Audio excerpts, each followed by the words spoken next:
Hello student.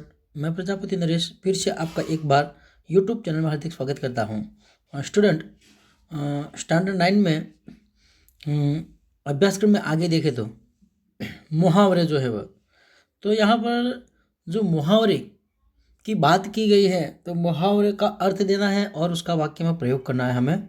तो ये बात जो है व्याकरणिक भाषा में शायद एक गुण के पूछे जा सकते हैं हमारे एग्जाम में।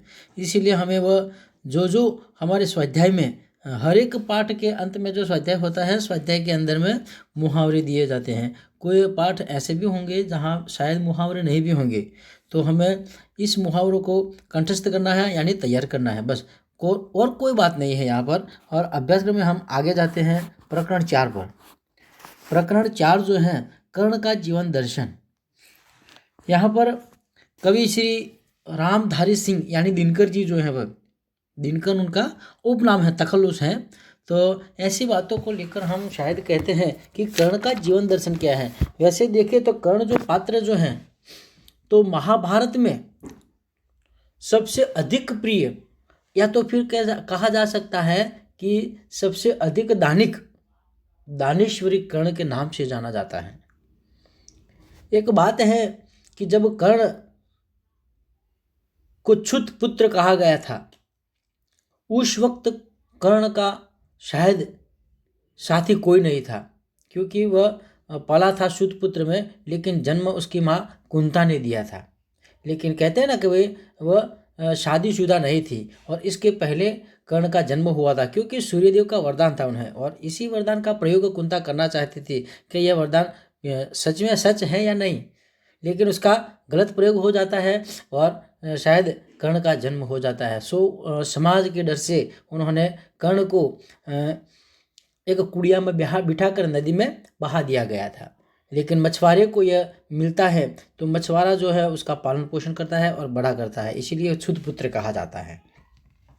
और वह धनुर्विद्या सीखने पर तुला था, तो उन्होंने अपने जीवन में बहुत कठिनाइयों का सामना करते हुए धनुर्विद्या में पारंगत हुआ था। वह शायद जीवन में बहुत उन्होंने तकलीफ़ें सहन की थी, लेकिन उन तकलीफ़ों का सामना करने के बाद वह एक धनुर्धारी बन चुका था और बन सका। और शायद कहते हैं कि जब पांडवों का अध्ययन काल समाप्त हुआ और राज दरबार में आए, तब उनका प्रदर्शन था, शक्ति प्रदर्शन। तो उस शक्ति प्रदर्शन में कर्ण भी शामिल था, क्योंकि अर्जुन का सामना करने वाला कोई धनुर्धर था नहीं। तब कर्ण ने उन्हें ललकारा था कि मैं अर्जुन का सामना कर सकता हूँ, मुझे धनुर्विद्या आती है।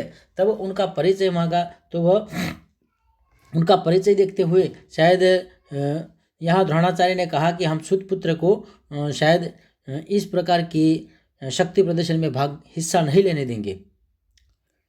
सो दुर्योधन ने उस वक्त उठ खड़े होकर उसने कर्ण को अंग देश का राजा घोषित कर दिया, अपना मित्र बना दिया। सो कर्ण उसका आभारी बन गया, उसका ऋणी बन गया था। और जब अंत तक की बात करें तो महाभारत में जब युद्ध की बारी आई, धर्म और अधर्म की, पांडव और कौरवों के बीच की जो युद्ध की बारी आई, तब कर्ण जो था वह दुर्योधन के पक्ष में रहा था, क्योंकि दुर्योधन ने उन्हें मदद की थी, उसे अंग देश का राजा घोषित किया था, इसीलिए राज्य शासन का पद दिया था, यानी छुत पुत्र से वह एक शासक बन गया था। लेकिन फिर भी कहते हैं ना कि उसके दिल में वह एक छुई की भांति चक रहा था यह शब्द छुत पुत्र, और इसीलिए शायद कहते हैं कि कर्ण जो था वह दुर्योधन के पक्ष में रहा और दुर्योधन की मदद की थी। आज युद्ध पांडवों और कौरवों के बीच जब होने जा रहा है, तो कौरवों के पक्ष में सबसे शक्तिशाली कोई नेता है, योद्धा है, तो वह कर्ण है। और इसीलिए कर्ण ने दुर्योधन का साथ दिया, क्योंकि दुर्योधन ने उसकी शायद आबरू रख ली थी, क्योंकि जो युद्ध का मैदान था उनमें शायद कहते हैं ना वो कि प्रदर्शन, शक्ति प्रदर्शन की बात करें तो शक्ति प्रदर्शन तब जाकर उन्हें मिला था जब अंग देश का राजा घोषित किया तब। और इसी बात को लेकर कर्ण जो था उनका आभारी बन गया, उसका ऋणी बन गया। और कहते हैं कि वह जब युद्ध घोषित हुआ, तब बात कहते हैं कि समाज में कोई भी ऐसी बात जो है वह शायद कहते हैं कि धीरे धीरे लोगों के सामने आ ही जाती है। तब लोगों को पता चल गया कि कर्ण जो है वह कुंता का पुत्र है और कुंता ने उसे नदी में बहा दिया था। तो ये बात जानने में आती है, तो उस नाते तो वह पांडवों का ज्येष्ठ भ्राता हुआ। तो अब युद्ध की बारी है और युद्ध में शायद पांडवों को भी कर्ण पर संदेह था कि शायद कर्ण जो है धनुर्धारी है, अर्जुन को शायद परास्त कर सकता है। किसी और की तो ताकत नहीं थी इस वक्त भारतवर्ष में, लेकिन कर्ण जो था वह शक्तिशाली योद्धा था और वो जो है वह अर्जुन का सामना कर सकता है और अर्जुन को युद्ध में परास्त कर सकता है। तो इसीलिए शायद कहते हैं कि कर्ण ने जो दुर्योधन का साथ दिया, तो पांडवों ने कृष्ण को दूत बनाकर कर्ण के पास भेजा समझाने के लिए, कर्ण के पास भेजा समझाने के लिए। तो कृष्ण जो है वह कर्ण के पास जाते हैं और कहते हैं कि हे कर्ण, तुम कौन्तेय हो, तुम पांडवों के ज्येष्ठ हो यानी बड़े भाई हो और इस नाते आपको पांडवों के पक्ष में रहना चाहिए। अधर्मी दुर्योधन के पक्ष में आपको नहीं रहना चाहिए। तब कर्ण जो था उसने शायद मना कर दिया कि आज तक मैं सुतपुत्र के नाम से जाना जाता हूँ, तब तक मेरी माँ कुंता कहाँ थी।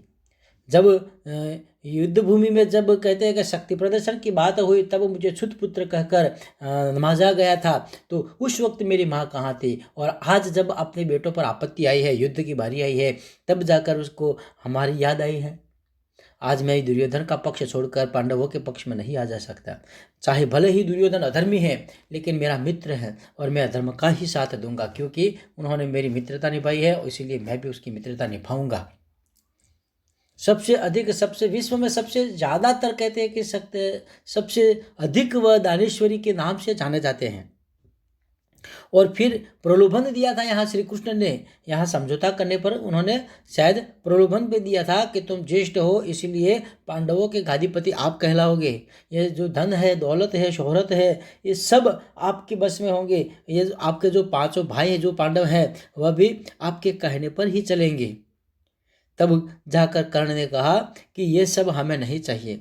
ये धन दौलत जो है, ये प्रलोभन सामने रखने से हम अपनी मित्रता नहीं छोड़ सकते। अपने मित्र का जो उन्होंने हमारे लिए जो कुछ भी किया है, तो उनका हम बदला बस अब एहसान कर कर ही चुकाएंगे। हम पांडवों के पक्ष में नहीं आ जा सकते। सो यहाँ कहते हैं कि कर्ण ने एक बहुत अच्छा सा दृष्टांत दिया था उन्होंने गरुड़ का, क्योंकि गरुड़ पक्षी जो है वह महल में रहना पसंद नहीं करता है। क्यों?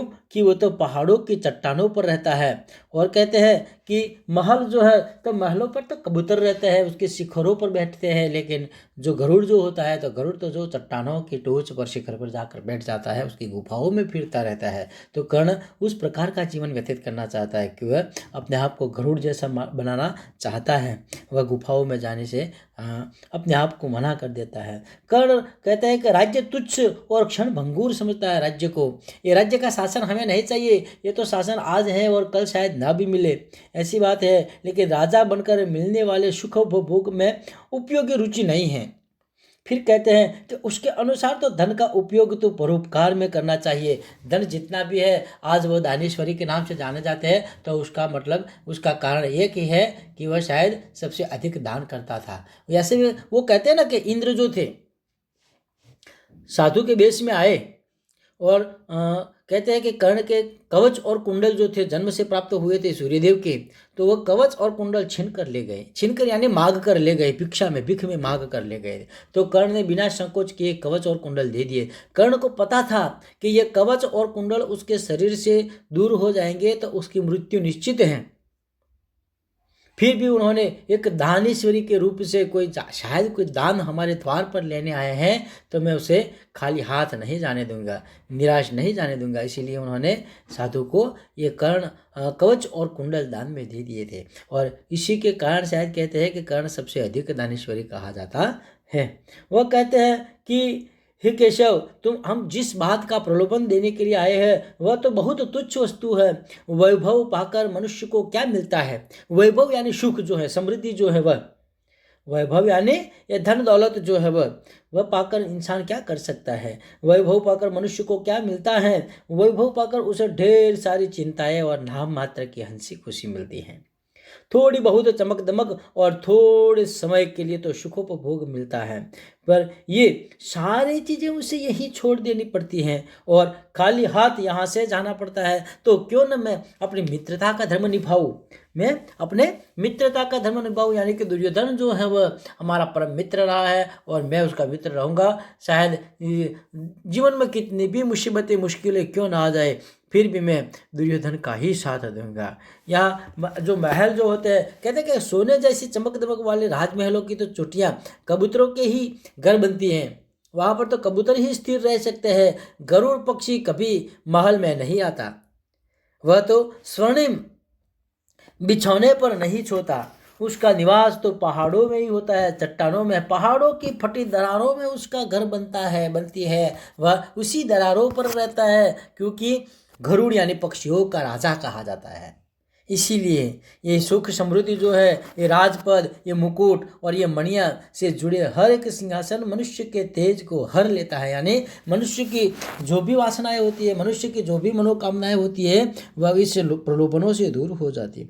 मनुष्य धन संपत्ति पाने के लिए ललचाता है, पर यही धन संपत्ति उसे नष्ट भी कर देती है। इसीलिए मुझे नष्ट नहीं होना है, मुझे जीवन में अमर बनना है, अजय बनना है। इसीलिए उन्होंने शायद कहते हैं कि कर्ण का जो संकेत था, कृष्ण का जो संकेत था, तो उन्होंने शायद कहते हैं कि उसी संकेत की वजह से कहते हैं कि मैं पांडवों के पक्ष में कभी भी नहीं आऊँगा। जो आंधी तूफानों में उठते हैं, प्रपातों का पानी पीते हैं, सारा आकाश जिनका घर है और विषैले सांपों ही जिनका भोजन है, ऐसे गरुड़ ही सांप के बंधन से छुटकारा मिलते हैं। गरुड़ को इसी प्रकार से माना गया है और धरती के हृदय को शीतलता देते हैं। इसीलिए गरुड़ को, वह अपने आप को गरुड़ जैसा बनाना चाहता है, अपने आप को गरुड़ जैसा समझता है। और इसी बात को लेकर कर्ण जो है वह शायद कहते हैं कि कृष्ण को कहते हैं कि मैं पांडवों के पक्ष में आज नहीं आ सकता। मैं वचन देता हूँ कुंता को कि उसके 5 पांडव जीवित बचेंगे। शायद मैं बचा तो अर्जुन मरा जाएगा, फिर भी वह 5 रहेंगे, और मैं मरा तो अर्जुन जीवित रहेगा, तो भी वह 5 कहलाएंगे। ऐसी बात लेकर ऐसा वचन उन्होंने दिया था। तो इसीलिए कुंता के 5 पुत्र जो थे वह 5 ही 5 रहे। यानी छठा जो कर्ण था वह पांडवों के पक्ष में न आया, वह ना ही आया। अब देखते हैं यहाँ पर रामधारी सिंह दिनकर जी की बात करें तो उसके बारे में कुछ परिचय हम देखते हैं और फिर आगे उसके विषय वस्तु के बारे में। तो हिंदी के सुप्रसिद्ध कवि रामधारी सिंह दिनकर का जन्म बिहार के मुंगेर जिले के सिमरिया नामक गांव के एक किसान परिवार में हुआ था। उन्होंने प्रारंभिक शिक्षा मुंगेर तथा उच्च शिक्षा पटना में प्राप्त की। पटना विश्वविद्यालय से स्नातक की उपाधि प्राप्त करके कुछ समय तक अध्यापन कार्य किया। दिनकर जी सीतामढ़ी में सब रजिस्ट्रार और मुजफ्फरपुर कॉलेज में हिंदी विभाग के अध्यक्ष रहे। वे भागलपुर विश्वविद्यालय के उपकुलपति और भारत सरकार की हिंदी सलाहकार समिति के अध्यक्ष भी रहे थे। दिनकर जी की सबसे बड़ी विशेषता है अपने देश और युग से प्रति जरूरत का जागरूकता। कवि ने तत्कालीन घटनाओं, विषमताओं का खुलकर चित्रण किया है। उनकी वाणी में शक्ति है, ओज है, और उनकी कविता में शोषित और पीड़ित वर्ग की व्यथा और उसके मुक्ति का संघर्ष है। फिर कहते हैं कि उन्होंने कौन सी इकाइयाँ बनाई हैं, तो कहते हैं कि उर्वशी, रश्मिरथी, रेणुका, हंकार, रसवंती, कुरुक्षेत्र आदि उनकी सभी काव्य कृतियाँ हैं। फिर उर्वशी के लिए तो उन्होंने सन 1972 में ज्ञानपीठ पुरस्कार मिला था। हिंदी साहित्य जगत में सबसे सर्वश्रेष्ठ पुरस्कार माना जाता है यहाँ पर भारत में ज्ञानपीठ पुरस्कार को। और संस्कृत के 4 अध्याय उनके चिंतित ग्रंथ हैं, जिसे साहित्य अकादमी पुरस्कार से सम्मानित किया गया था।